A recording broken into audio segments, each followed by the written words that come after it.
মীর কাসেম আলী ছিল এই দেশের একজন অর্থনৈতিক ম্যাগনেট। কলিজা হলো বাংলাদেশ জামাত ইসলামের একজন কর্মী, একজন দায়িত্বশীল।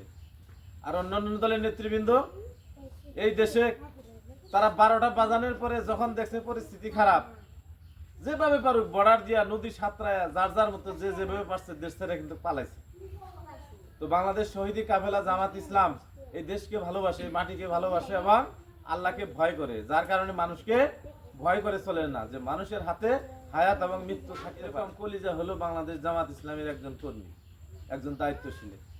আর অন্যান্য দলের নেতৃবৃন্দ এই দেশে তারা 12টা বাজানোর পরে যখন দেখছে পরিস্থিতি খারাপ, যেভাবে পারুক বর্ডার দিয়া নদী সাঁতরায়া যার যার মতো যে যেভাবে পারছে দেশ থেকে কিন্তু পালাইছে।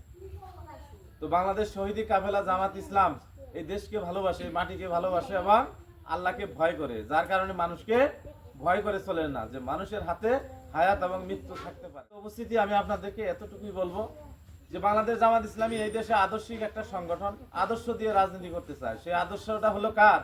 আল্লাহ রাসূল।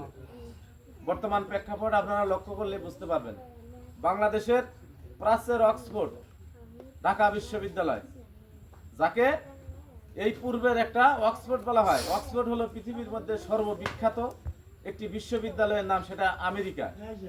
সেই বিশ্ববিদ্যালয়ের সাথে তুলনা করে নাম রাখা হয়েছে প্রাচ্যের অক্সফোর্ড।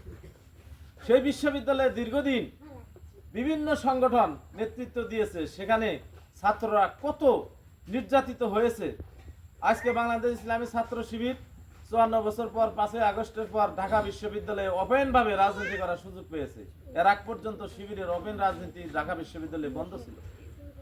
এই অল্প কিছুদিনের রাজনীতি দেখাই সেই বিশ্ববিদ্যালয়ে যে সমস্ত ছেলে মেয়েরা লেখাপড়া করে, তারা কি বলেন তো? আমাদের দেশের রত্ন, সারা দেশের বাছাই করা মেধা, সেই মেধাবী ছাত্ররাই কিন্তু সেখানে ভর্তি হওয়ার সুযোগ পায়।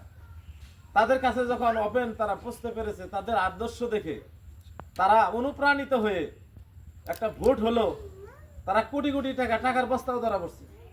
এত টাকা বিছিয়ে দিয়েও তারা 3 ভাগের 1 ভাগ ভোট পাইছে। অতএব টাকা দিয়ে কোনো আদর্শ কিনে নেওয়া যায় না।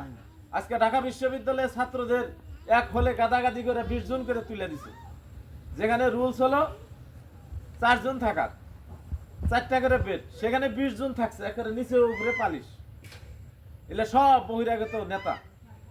একটা হলে সিট পাইতে নেতা করে ধরে টাকা দেওয়া লাগতো 20,000, 50,000। এখন ছাত্র শিবির আসার কারণে একটি টাকাও দেওয়া লাগে না, সাধারণ প্রক্রিয়ায় যে প্রাপ্য সে সিট পাচ্ছে। বহিরাগত ছাত্রদেরকে বের করে দিয়েছে শিবির। ভিসির সাথে আইন করে বলছে, দেখা করে বলছে যে বহিরাগতদেরকে বেআইনিভাবে থাকতে দেওয়া হবে না, এদেরকে বের করার ব্যবস্থা করে। ভিসি শুধু আইন দিয়ে দিছে, ছাত্র শিবির সব বের করে দিছে। তোমরা যুগের পর যুগ বিশ্ববিদ্যালয়ে লেখাপড়া করবা না, চাঁদাবাজি করে সাধারণ ছাত্রদের লেখাপড়া শেষ করবা। ওদেরকে বের করে একটা করে রুমে এখন 8 জন করে থাকে। খাবার ওখানে নেতারা কি করতো? ডাইনিং এ যায় খায় দেয় চলে যেত, কোনো বিল দিত না, এবং মাস শেষে এসে আরো চাঁদা নিত যারা ডাইনিং ডেকে নিত। আর এখন নেতাদেরকে টাকা দিয়ে খাওয়া লাগে, টাকা না দিয়ে কেউ খাইতে পারবে না। শিবির যাওয়ার কারণে এই সুবিধা হয়েছে।